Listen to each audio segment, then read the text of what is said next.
all are advertisements placed by Thomas Nelson Jr., our namesake, right? This one is transcribed here at the bottom, and it's 1777, so we're in the midst of the American Revolution. Runaway last week, a young Negro man named Billy or Will. He's of the middle stature, of a yellow complexion, with small eyes and bad teeth. Whoever apprehends him and bring him home shall receive $5 reward. Thomas Nelson, right? So we have lots of these. So here are advertisements where he is kind of exercising his power as a master, even in the midst of the American Revolution, and he is trying to recapture his property as he would see it. Okay, so one of the things that I think is really important, and it wasn't really addressed in most of the secondary literature or any analysis of Thomas Nelson Jr., is his inventory and will. And these are things I've worked with a lot. The inventory and will, they are down at the York County Circuit Court. Anybody can go down there and take a look at them. They'll even make a copy for you if you pay for it. But the inventory and will are two kind of very specific things. So the inventory is upon a person's death in the 18th century. If you're a man of kind of some stature, if you have stuff, they will go through your house and they will basically catalog every single thing of any worth in your house, right? And it's kind of interesting because sometimes you can almost see in your mind how a house was laid out, because they go room to room to room and they write down everything, and they write down the conditions sometimes, and then they'll write down kind of an estimate, right? They'll tell you how much, they'll appraise it, and they'll put how much that's worth. So that's the first part, is the inventory. Then a few weeks later, they will probate the will.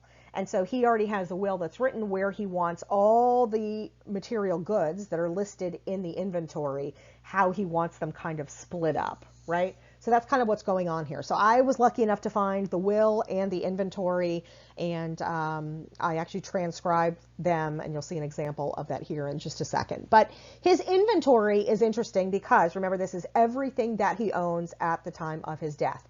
And it really does demonstrate that about 75% of Thomas Nelson's personal wealth is in the form of human beings. It's investment in human capital. At the time he dies, he has about 219 women, children, men, elderly, and infants that he lists as, or that are listed as property. He entails these human beings, and what that means is he perpetuates the continuation of slavery through this will. They don't go free. All of his enslaved people are either sold to pay debts, or they are given to family members. And we'll see the havoc that kind of wreaks in just a second. He also is fairly rich. He owns thousands of acres in Warwick, Hanover, James City County, York County, and all of that is kind of split up and given to his family as well. All of his children are going to inherit enslaved people.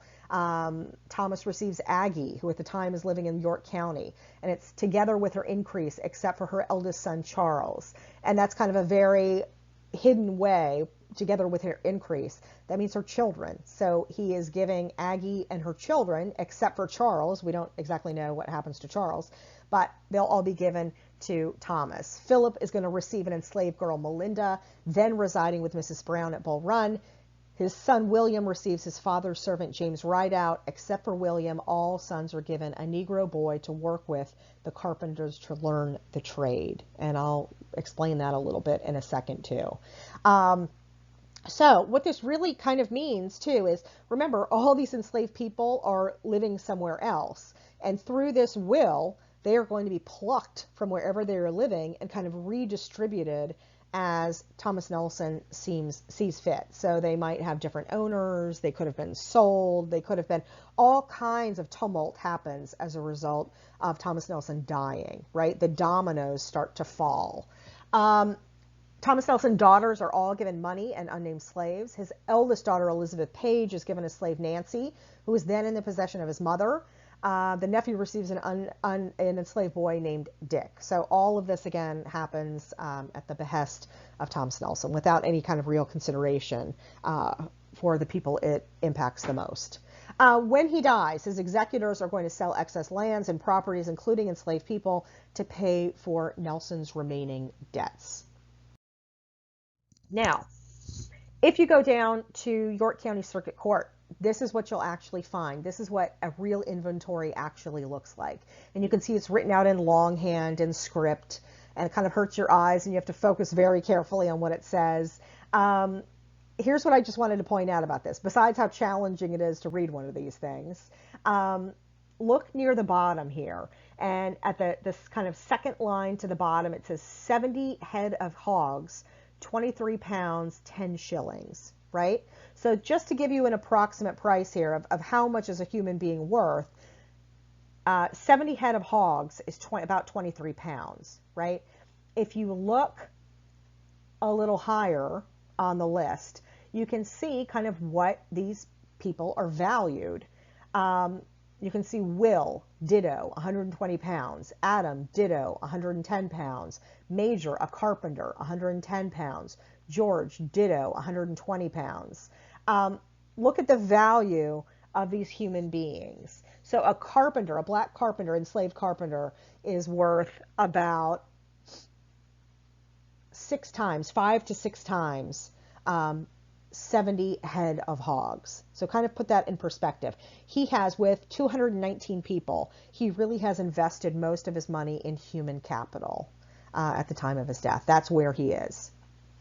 I actually did want to take the time, just out of respect for the people that are named in this inventory, I wanted to list all 219 of them. There was a small sample on the previous page, but I transcribed it. Every single person on that inventory is listed here. And you can come back and you can evaluate this. If you've never seen this before, it almost takes a minute to kind of soak it all in. So feel free to come back to the presentation and take a look at this. But there is kind of a system of how much these human beings are worth. So children are not worth very much. When they get to an age, especially boys, about the age of 12, 13, 14, you'll see kind of a spike in their worth, and that's because that's when they're expected to kind of become agricultural laborers and take on a little bit more of the work. Women are typically worth less than men. I will tell you that, an exception might be a female cook. She typically would be valued a little higher. If you look in the bottom left corner, right, you're going to see Major, a carpenter, 110 pounds. George, ditto, 110 pounds, right? The carpenters, by far, are one of the two highest valuated slaves. I would say blacksmiths and carpenters are absolutely the highest. So if you remember, I just told you in the last slide, or 2 slides ago, I told you that, remember, Thomas Nelson gives his sons a young boy to train with carpenters, right? And you might have thought, oh, well, that's nice. He wants them to have a career, or he wants them to have a valuable occupation. Well, he's not as concerned about the enslaved boys and what they're going to do with their life. That's essentially an investment. If you give your sons a slave that will train as a carpenter, look at the difference in value between a carpenter and just a general agricultural laborer, right? It's a big difference. They command a price that's far greater. So anyway, so just kind of keep that in mind. I will point out too, sometimes, when you're looking at these, you can see sometimes women are sold with their children, sometimes they are not. The elderly are kind of a special case here, and we'll talk about this again in just a second, but oftentimes the very old or infirm are valued at 0 here on the inventory. So okay, so let's talk about Thomas Nelson. He does have a complicated history with race, right? Now, here's what I was just talking about. So in the inventory created at the time of his death, several enslaved people have a value of $0, or 0 pounds, I should say, actually. There's a notation that says old and infirm, no value. Now, this suggests that Thomas Nelson takes care of enslaved laborers in old age rather than selling them. And you might think, well, see, look, he's not so bad. What a benevolent guy. At least, he takes care of these slaves from cradle to grave, right? Well, that's actually pretty typical of 18th century slavery. Now, if you have in your mind 19th century slavery, where you're thinking of overseers and cotton and and selling slaves south, that would be in line with slaves that become old or infirm and they kind of outlive their productivity.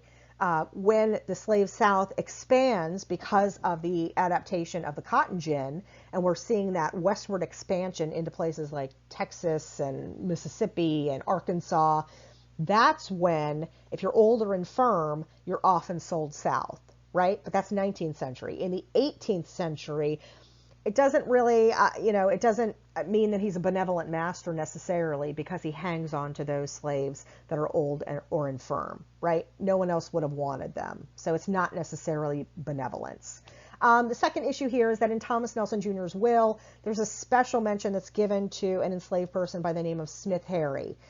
He is freed and discharged from all services. Nelson instructs Harry to be given a house, a good suit of clothes, 2 shirts, 2 blankets, 300 weight of pork, and 5 barrels of corn each year during his life. That's a pretty big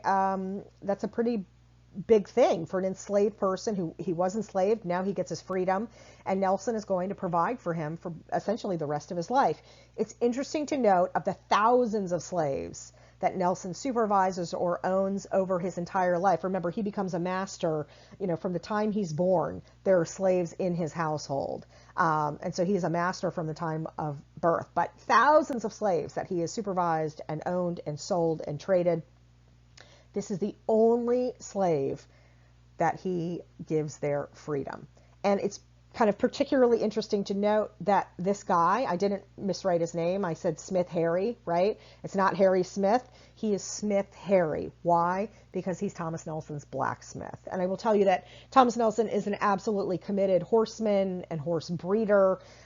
He actually gives the horse to George Washington. He gives the horse to George Washington that George Washington rides into Yorktown for the surrender with Cornwallis. And George Washington actually names that horse Nelson in homage to Thomas Nelson. So this is the only person, his blacksmith, who he would have had apparently a particular affection for or wants to reward. His blacksmith is the only one that he gives freedom upon his death. Within the scope of the Revolution, to George Washington from Brigadier General Thomas Nelson Jr., 1777. So he is obviously in charge of the Virginia militia here. And he writes to George Washington, and he says, "You may be assured that I will push with my utmost exertions to have the regiments completed, but to be candid, I am really at a loss to know in what manner that can be done," right? And here's where he's talking about enslaved people. He said, "Many of those that have signed up for service, free or mulatto Negroes, as it was generally thought they could be best spared, I think exceedingly unjust, because these poor wenches, after they have risked their lives and have contributed to save America, will not be entitled to the privileges of freedom." So he seems to kind of take umbrage with the fact that worthy African Americans that he sees as worthy or of having earned their freedom, not by nature of just being born and being a human being, but because they have worked for the patriot cause, will not be entitled to the privileges of freedmen. So again, complicated, all worth evaluating and kind of thinking over. Now, I want to take just a second. Let's consider the context of Virginia's gentry society, because part of this is not just Thomas Nelson's slave owning, right, or slave trading or slave selling. That's part of what we need to consider here. But one of the larger questions is, does Thomas Nelson really represent who we are as a college? So let's talk about the gentry society and kind of see if his piece of the puzzle really fits with us. He is born in 1938 into this rigidly separated social system. He's a member of the gentry class, which essentially means he's wealthy, he's landed, so inherits land, but he's not noble, right? He's not an earl or a duke, or he doesn't have a noble title. Virginia's population in 1770 is about 450,000 people. 4 to 5% of them would be considered of the gentry class, which roughly works out to about 18,000 to give or take 23,000 men, right? So 18 to 23,000 men are making decisions for the other 420,000. The other 95% would be made up of propertyless white men, women, Native Americans, African Americans, whether they be enslaved or free. Gentrymen are a very small minority, and they dominate economic, social, and political life. They will serve everywhere. They'll be in the House of Burgesses, they'll run Anglican vestries, colonial government, they'll serve as judges, right? They dominate the economy and the social world, social environment of Virginia. They are going to construct these elaborate homes, particularly in the Tidewater. And they don't build them just because they're pretty. They build them for purpose. They symbolize power and wealth. They need to show off and demonstrate their power, right? If you're kind of subjugating the other 95% of people below you, you need to kind of have something to back you up. And these houses and properties and plantations, they really kind of do that. The gentry are known for conspicuous consumption. Most have some kind of formal education overseas or at William and Mary. We know Thomas Nelson falls into that category. And we are going to see them over and over again. They will, work on dancing and horse racing and gambling.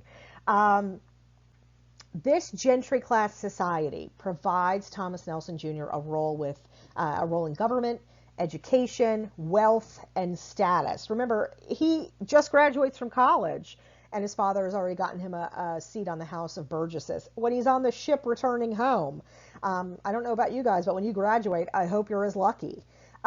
Nelson's tremendous head start in life, coupled with the relatively small cohort of gentrymen that can actually participate as leaders in public life, allow him these very remarkable opportunities. Remember, it's a very small pool that he's competing with for these opportunities.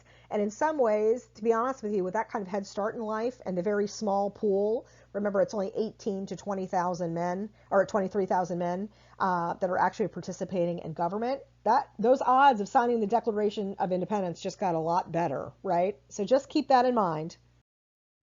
All right, one of the big questions here is, so what? Who cares?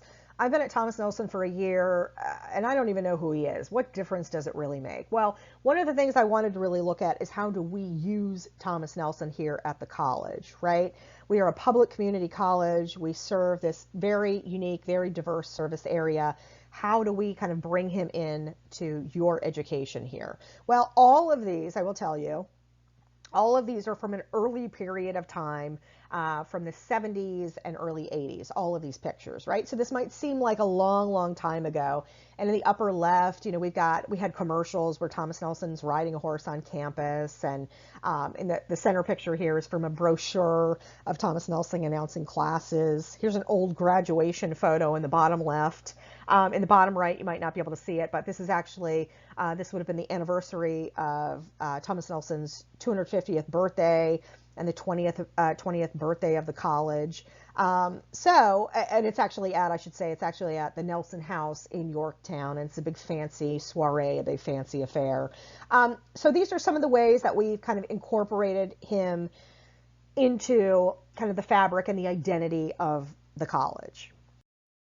Okay, so those are a few ways that we've incorporated Thomas Nelson into kind of our institution and the personality of our institution, the identity of our institution. So let's just very quickly go back over this college naming timeline and find out how did we get here, right? So remember, the name Peninsula Community College was used for mailing purposes as late as 1967. By May of 67, Thomas Nelson Jr. chapter, Sons and Daughters of the American Revolution, present that scholarship for full tuition for one student annually. It is then very, very quickly after that that Thomas Nelson Community College is picked as the name of our institution. By August of 1974, it is moved, seconded, and unanimously carried that the buildings of Tncc shall be named after contemporaries of Thomas Nelson Jr., and a list of 4 names should be brought to that meeting, and that's in the college board minutes. Mr. Butler, and these dates are really important. This next series of dates are pretty consequential here. Mr. Butler distributed a list of contemporaries of Thomas Nelson prepared by Tiny Hutton, assistant to the Representative Downing. That's in the college board minutes from September 26th, 1974. And of course, who this refers to is U.S. Representative Downing, 1st Congressional District of Virginia. He serves from 1959 to 1977. And Tiny Hutton refers to E.M. Tiny Hutton, who at the time is his administrative assistant, right? Also on September 26, 1974, later in that same day, the same session, the same meeting, the names of the buildings Harrison, Moore, Diggs, Griffin, Wythe, and Jameson are approved, right? Now, my point there is that they've requested names. They decided it was going to be contemporaries of Thomas Nelson. Clearly, someone did a little bit of research on contemporaries. They bring these names, this list of names, before the college board, and within the same meeting, with very little vetting or research, the names are approved, right? So just give a little bit of thought to kind of the process there. Now, what I want to do is take just a second and talk about the College Board. What really is their intent behind using the signer of the Declaration and his contemporary? So why Thomas Nelson, and why his kind of that cohort around him?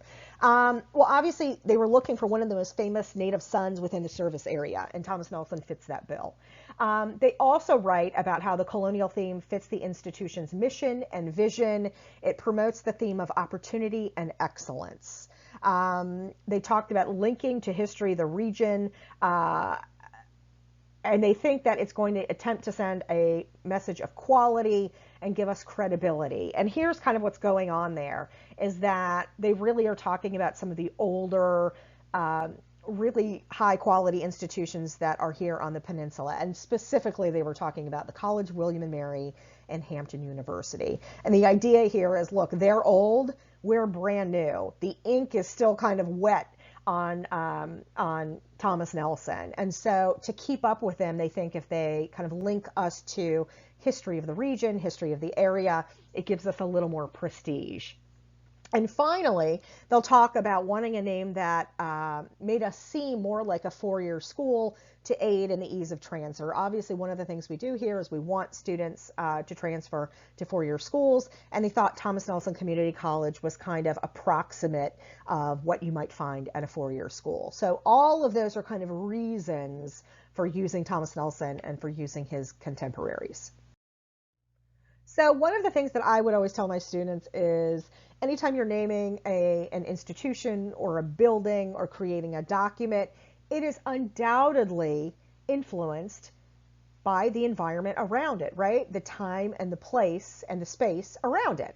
So I'm going to give you a really, really silly example, and I know we're talking about something very serious, but it's a kind of an obvious example, and I think you're going to get the point that I'm trying to make here. So when I grew up, the name of the fast food restaurant was Kentucky Fried Chicken, and it had the striped buckets, and the Colonel came out and did commercials, and it was Kentucky Fried Chicken. Well, in the late 1980s, early 1990s, that name will be rebranded and changed to KFC, as many of you know it today, right?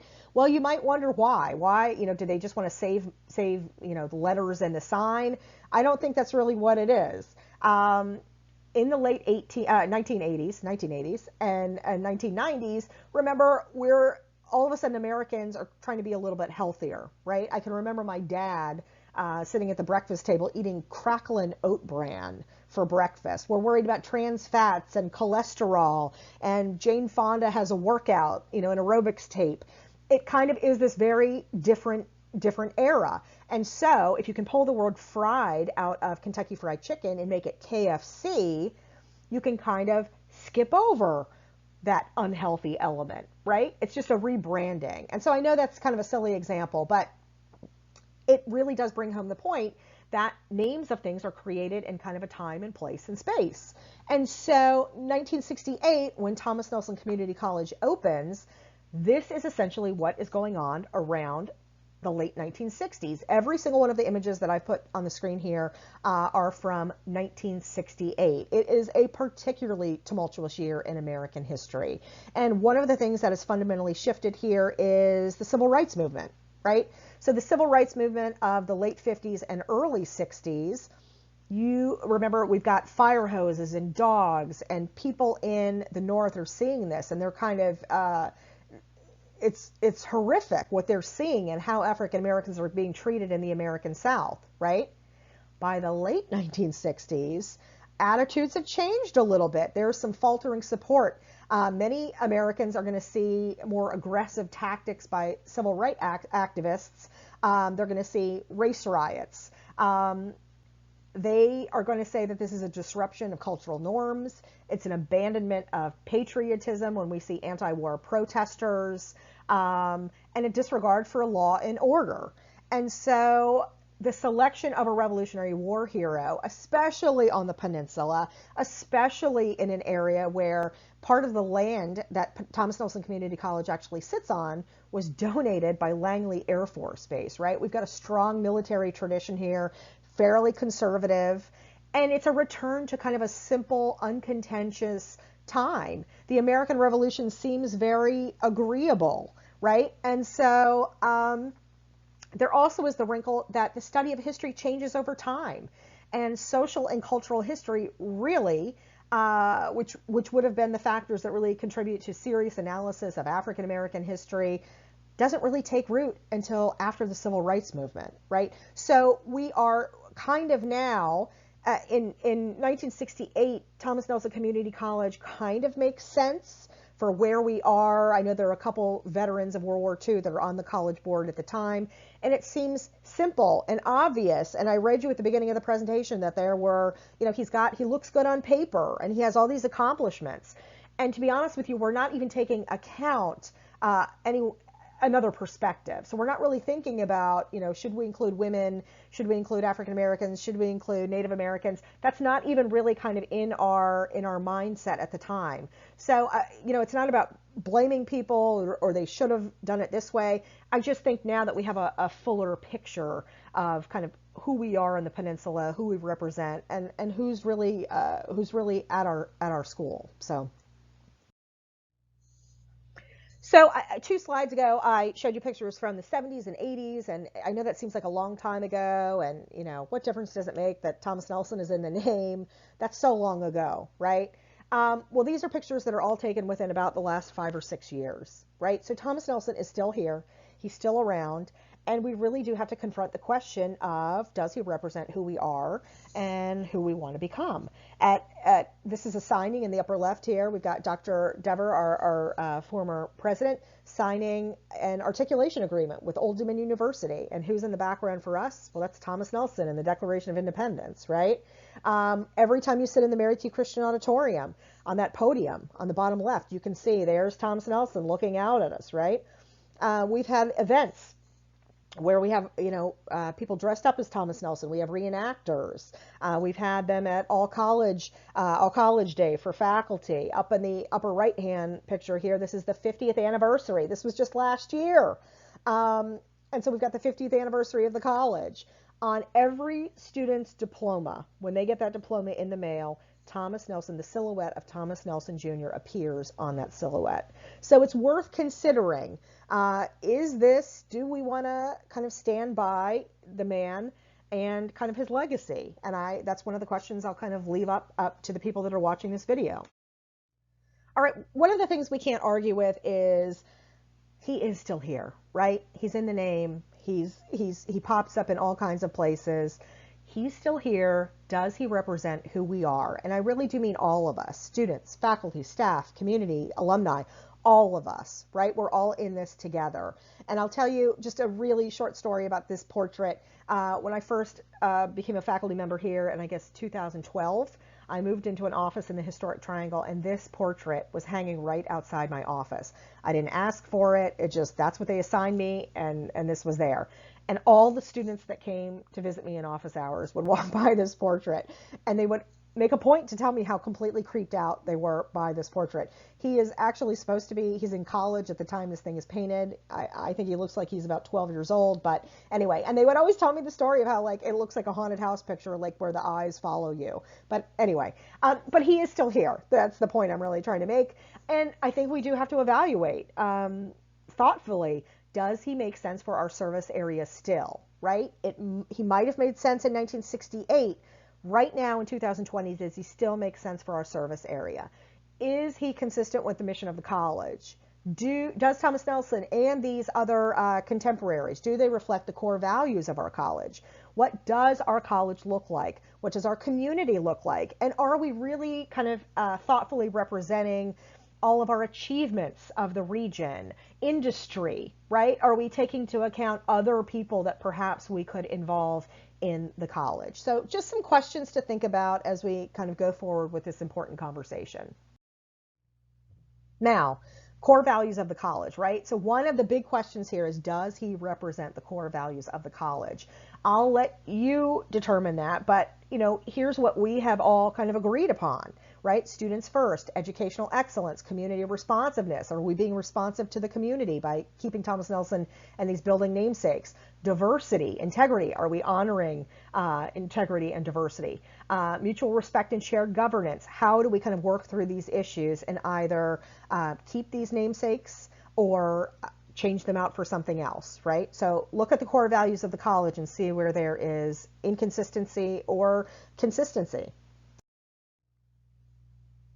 And just to keep it kind of all in one place and very centralized for you, I've actually pulled these numbers from the Thomas Nelson website. Our IRE department has been nice enough to pull these together. But when you're talking about does he represent who we are, part of it I think is, we are a particularly diverse college. And so let's look at ethnicity, let's look at gender, let's look at kind of residents. Where the people that come and take classes here, where are they from, right? I will point out that neither Charles City nor Surrey are on the list here. So I think that one is kind of low-hanging fruit. If you're not in our service area, I hope that's not too controversial to say, you're probably out. So I'm sorry, Harrison. And I wanted to take just a second. What other options do we have, right? I will tell you, I have thought about this every minute since I joined this task force.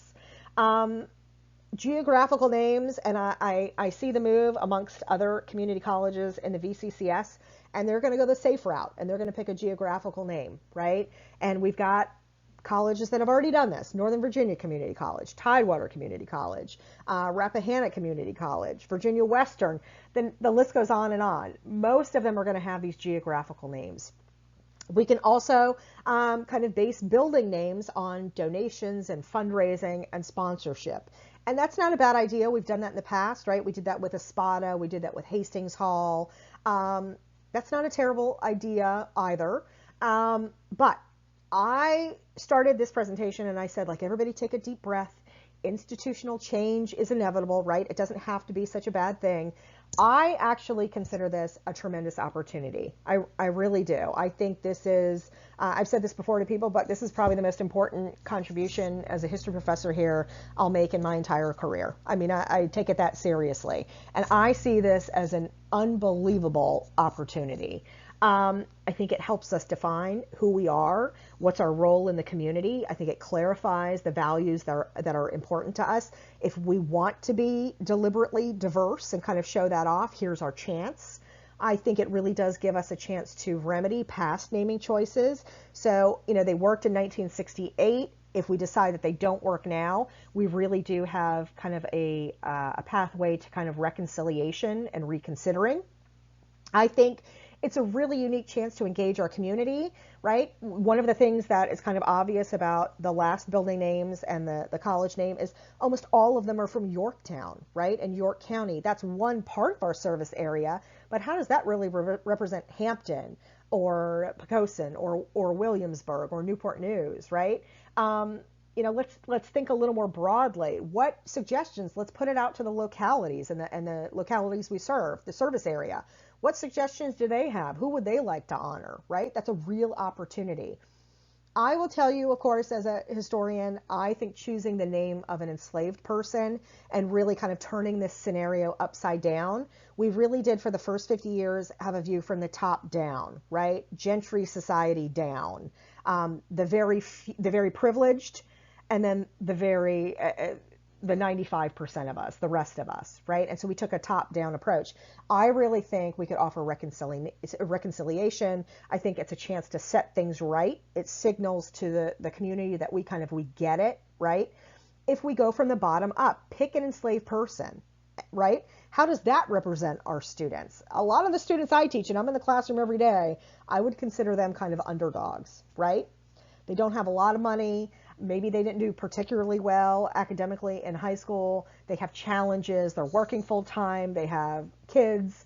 You know, they're a little bit of an underdog. And does Thomas Nelson, this gentryman who has every advantage, does he really represent who they are? I don't know. I think an enslaved person, especially someone who succeeded and beat the odds and managed to contribute in a very real way, I think that would be absolutely inspirational. So I leave it to the community to decide. I leave it to the board to make their recommendation to the VCCS. But I think that is a real, I think that's a real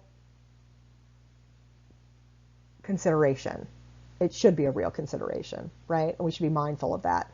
I also will say, look, we've been in a period of decreasing enrollment, and it's not the reason to do it, but it doesn't hurt that we would become one of the first U.S. colleges named for an enslaved person, and the press that could kind of drum up might be really, really productive. And what you might be saying is, Stace, why would we pick another person? Could this happen again in 50 years? We pick a person and it turns out they're, you know, kind of a disaster, and then we have to rename the college all over again. I will tell you that this is very unlikely to happen if we chose an enslaved person. Why? Because the records on enslaved people are so scant and so few that it is very unlikely that something like this could crop up again. So I think it warrants serious, thoughtful consideration. And just because I'm very prepared, I've got a couple names for you to consider. Now, I didn't put this together all by myself. I had some help in the archives, and they helped me put these together. I will tell you that the first four are the ones that are some of my favorites, just from a kind of a historical perspective of the area. But there are lots of choices here, right? That's what's kind of cool about where we live.